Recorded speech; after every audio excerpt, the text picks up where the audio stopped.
Welcome to Resiliency Redefined. I'm your host, Robyne, and I am thrilled to share with you information about resiliency, well-being, performance, education, business, parenting, and everything in between. I'm committed to joining you each week to talk about these big ideas and bring them into action, habits, tools, strategies, tactics that allow us to finally uncover what it takes to truly be well. And I'm just so excited that you're here.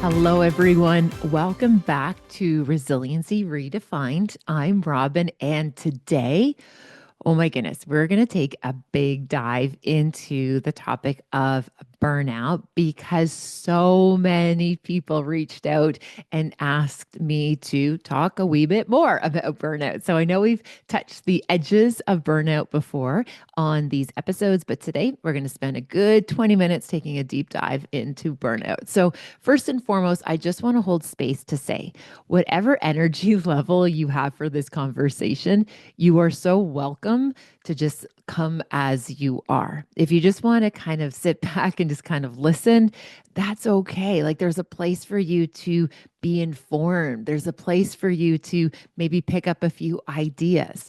Now, if you are like, no, Robyne, this one's for me. And like, I need to like take notes, post-it note, like I'm in this. I'm so glad that you are here as well. So please feel free to interact with these ideas in the way that best serves you. Now, burnout is something that folks have been talking about for a long time. It's not a new concept, but it seems as though it's getting a spotlight right now because some statistics are suggesting that like 1 in 3 people are experiencing occupational burnout. Now, I actually think that's pretty low based on just my observations and noticings of the groups that I get to work with, that I don't think it's a third of people. Like, really, I think we're actually probably pushing closer to like 50%. And I think what's really important to recognize is that when we're talking about burnout, there are different forms of burnout, but ultimately, a lot of the research in this field is around what's considered occupational burnout. So, this has to do with work.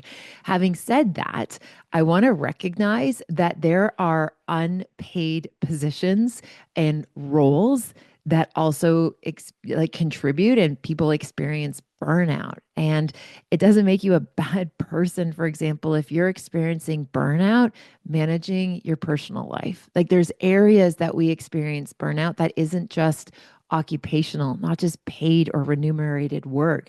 We also see burnout in our personal lives, especially for people who hold the role of caregiving. We know that this is a very particular group. And especially if we think about, a lot of people are in this position where they're getting it from like multiple directions. Perhaps you're navigating children or little ones, you're navigating a difficult boss at work, plus now you're navigating and supporting aging parents and relatives. So we're seeing all of these different places where we are being trained in an attempt to show up and care for the people in our lives. So today we're going to talk about occupational burnout, but I wanted to just make sure to hold space that we can see burnout in other areas that are not just paid roles. Okay, so first of all, what is burnout? There are 3 key variables that are used when people are assessing occupational burnout. Number 1, exhaustion. Like deep exhaustion. Like, I mean, like you're tired is tired. Like you are bone weary. Okay. So exhaustion, number 1. Number 2, and this is the one that you're probably going to notice, especially when you see it in other people, is cynicism. They get this like chip on their shoulder. They become so rigid about new ideas or just confidence in leadership, confidence in other people. Like these people just have like a bone to pick with everyone, like so cynical. I even can give you a quick example. I was chatting with someone, and before I even made the ask of a potential solution for one of these areas I was navigating, like they said no before I even got my question out. Like when I was like, is this even possible? Like I didn't even get to say that with a potential solution. They already said no, you just can't do that. Wow, right? Like that cynicism, just that rigidness is symptom number two. Symptom number three, and this is what's fascinating because this is the one that kind of creeps up on people. It's a decrease in efficacy or performance, which means we start to make errors. We start to drop the ball, and we might not even notice them at first.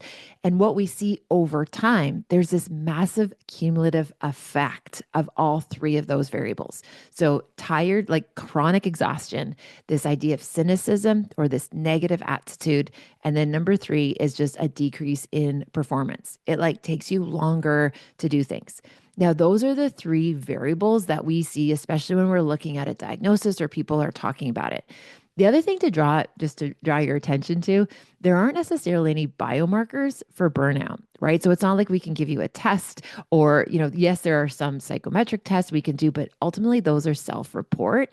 Like there isn't just like take your temperature, boom, you have burnout. It's not like that. There are these associated behaviors and like this erosion of your capacity.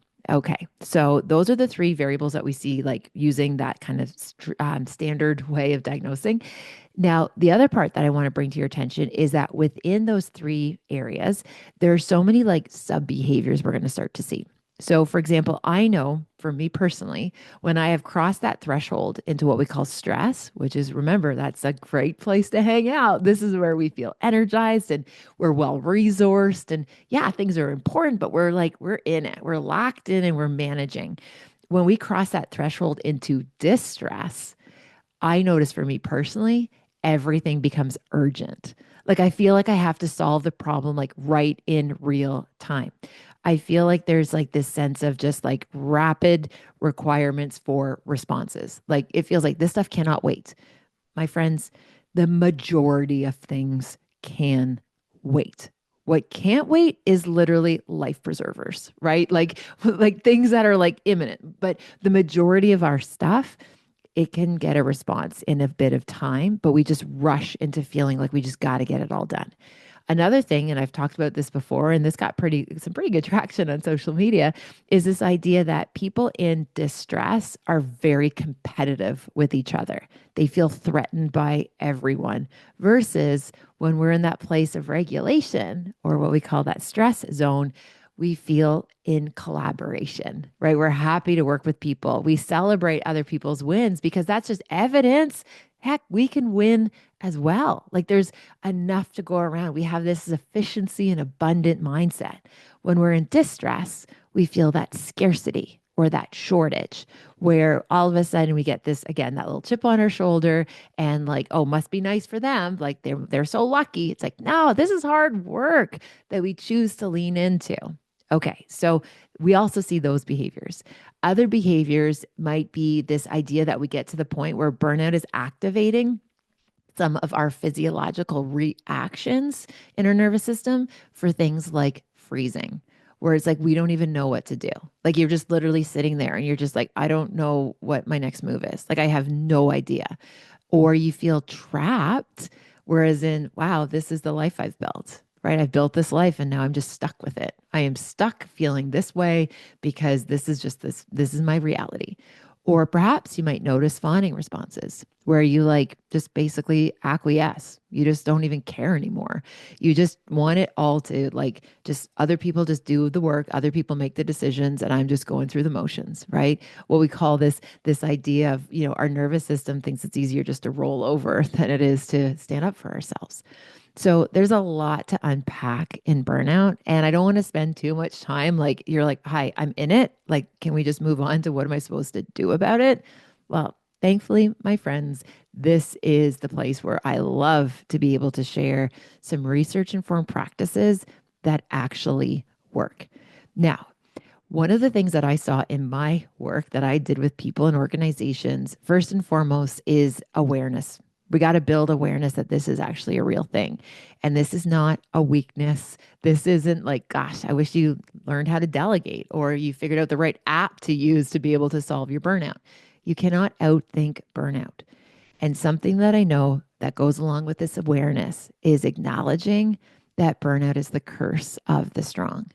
It is people who care so deeply about all of the parts, all of the people, all of the things all around them that eventually they lose the capacity to receive. They lose the capacity to be able to like look after themselves while they're trying to carry the weight of the world with just two hands. So, awareness, it's the curse of the strong. If you burned out, it's a sign that you care so freaking much about so many things. And we have to find a way to make sure that we care about you too, that you care about you too. Now, another interesting learning I came upon is it isn't the amount of work. Now, I know this kind of goes against that popular belief about burnout, where, in some of the research, it says, two-thirds of people say that they are given unreasonable tasks at work, like beyond the scope of like what's humanly reasonable to accomplish. Like two-thirds of people say, I'm given too much work. But what I saw when I was working with people, it's not just the volume of the work, it's time that you spend outside of your values that's going to bring the injury of burnout to the forefront faster. So what does that mean? Time outside of values.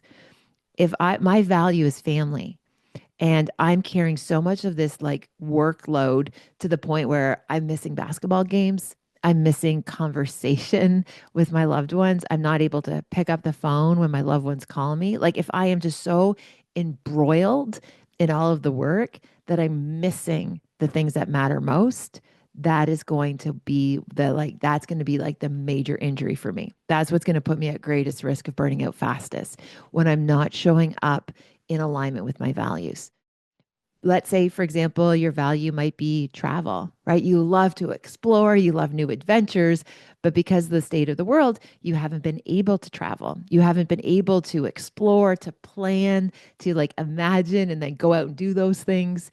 Eventually, that's going to start to erode your sense of your ability, your confidence, your identity can start to get eroded.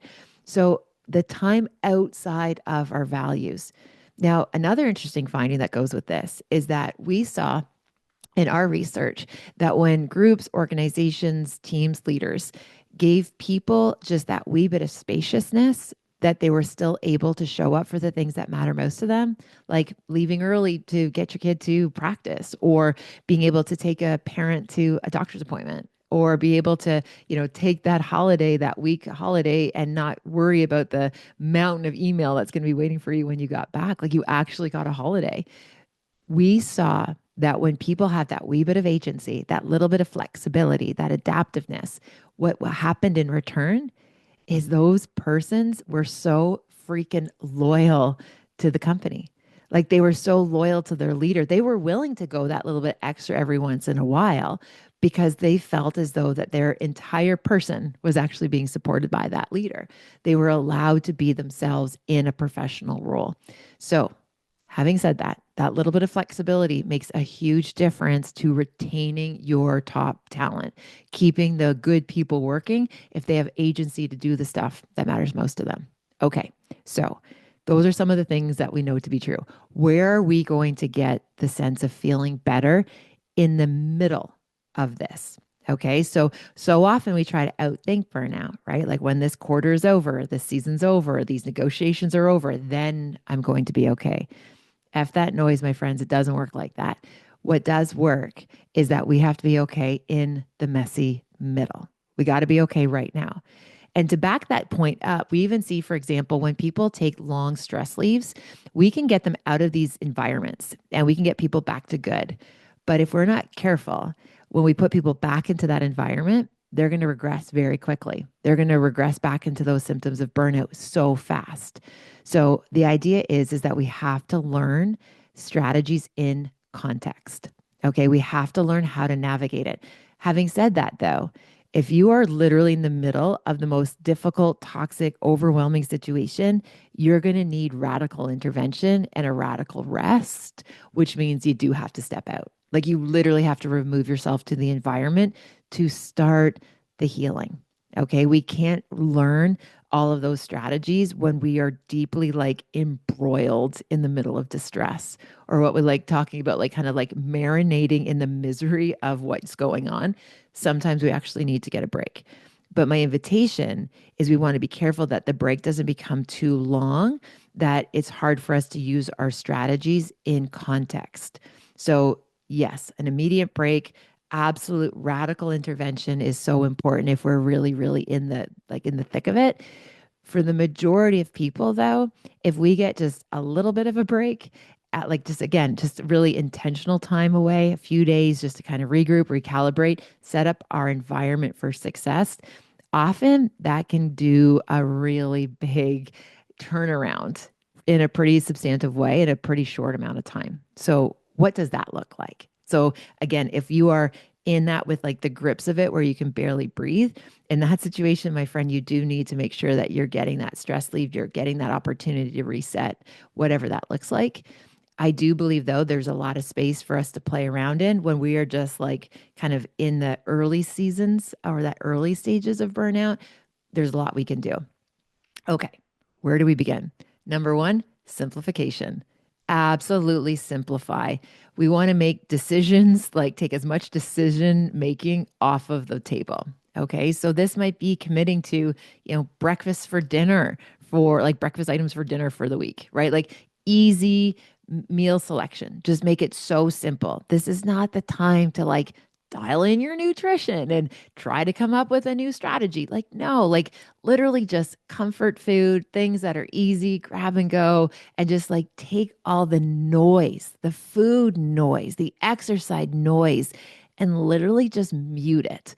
Okay, so radically simplify just your nutrition. Now, if you're able to add things into your eating that are going to give us like really good outcomes, so I'm talking about like, for example, like lots of berries, lots of things that are going to really help with like inflammation and things like that. Find a little wee room for that, perhaps in that place. But again, you don't have to like go all like locked in, dialed in.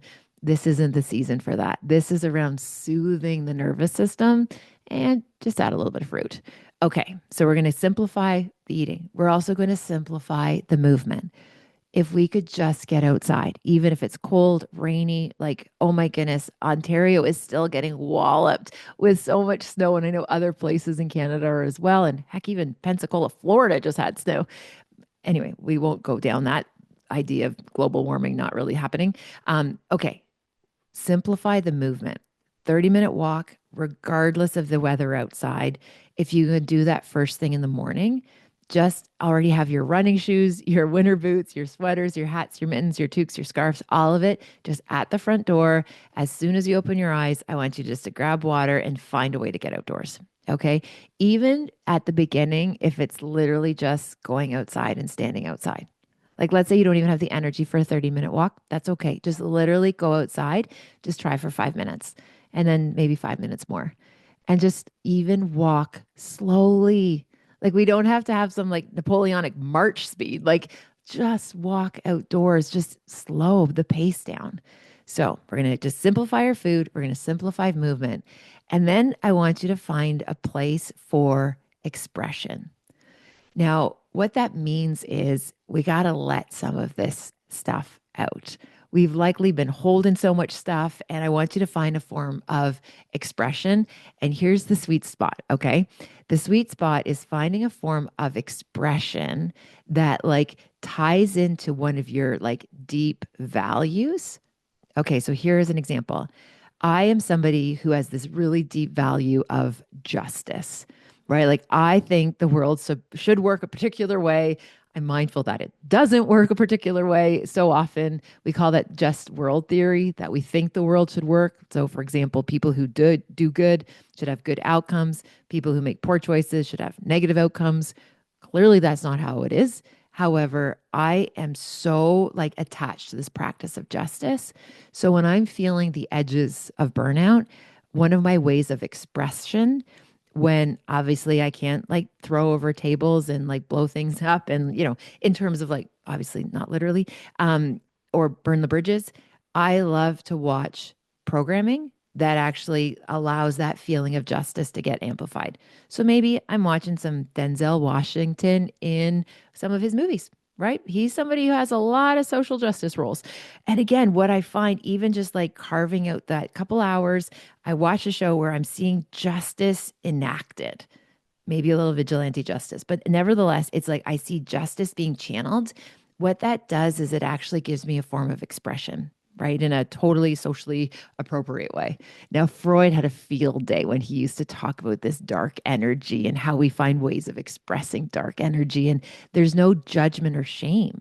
It's just, again, allowing us to put some of these emotions in place. And what's really amazing about the brain, when it sees justice being served, if that's a variable or a factor for you, it feels satisfied. So for me, curling up with like a rom-com isn't going to cut it, right? Like I love to see that programming that's going to have that element of justice. So my invitation for you is to think about what that big feeling is that maybe is a bit stuck. Perhaps it's just a wee bit stuck. And then think about it as like, okay, if I'm too tired to like express it with a lot of movement or, to go to, therapy and unpack it, like what's another way of you to process it or digest it? That's an example of justice that I just gave you. Okay, let's do another one in case maybe you're not one of those like justice, that's maybe not your variable. Let's say it's around comfort, right? Like it's just like you just want somebody kind of like comfort. Like you just want somebody to kind of maybe look after you for a change. Okay, so where can you find that comfort, that sense of somebody does have your back? Maybe it is in a deep, beautiful conversation with a loved one or a friend. Maybe it is in literature or fiction, and you find a story that just really shows and really gives you that sense of that big hug, perhaps, or whatever that is that soothes your nervous system. Seek out content in the form of expression. Now, my friends, this isn't going to solve burnout, but what it will do is offer you a wee bit of reprieve. So, quieting the food noise, getting a little bit of movement in your day, first thing in the morning, and finding a way to express some of those stuck feelings is a good, solid start. Now, folks, we haven't even like scratched the surface of all the things that I wanted to tell you about burnout. So let's say this is part one. And part two, I'll jump in here next time and I'll give you a few more ideas and things to noodle around. Ultimately, what's so important to me is that you see that you are doing the best you can in this particular season with the tools, the gifts, and the skills that you have, and you're doing okay. You are okay. And this too will pass. Better days are ahead. A big, bright future is in reach of you feeling better. And I just want to know I see you. I feel how big this is for so many people. And I don't want to trivialize it or minimize it. Your feelings are so effing real. Oh my goodness, I dropped way too many effings in this episode. My bad. Okay, maybe a few too many Denzel Washington movies. My friends, thanks for listening. Tune in next time where we're going to do a part two into burnout. And as always, if you have any questions, wonderments, curiosities, shoot them my way. I'm here to be useful. Take good care, and we'll see you next time. Bye for now. Thank you for spending time with this podcast episode today. I hope you found something helpful in Resiliency Redefined. Please feel free to share it with somebody who you might think could benefit. Maybe there was something useful, something in particular that you think you could pay forward. Also, if you have a moment, please feel free to rate and review this podcast wherever you like to listen to your podcast. It means the world to me. And again, thanks for your time. Thank you for your interest. Take good care, and I'll see you next time.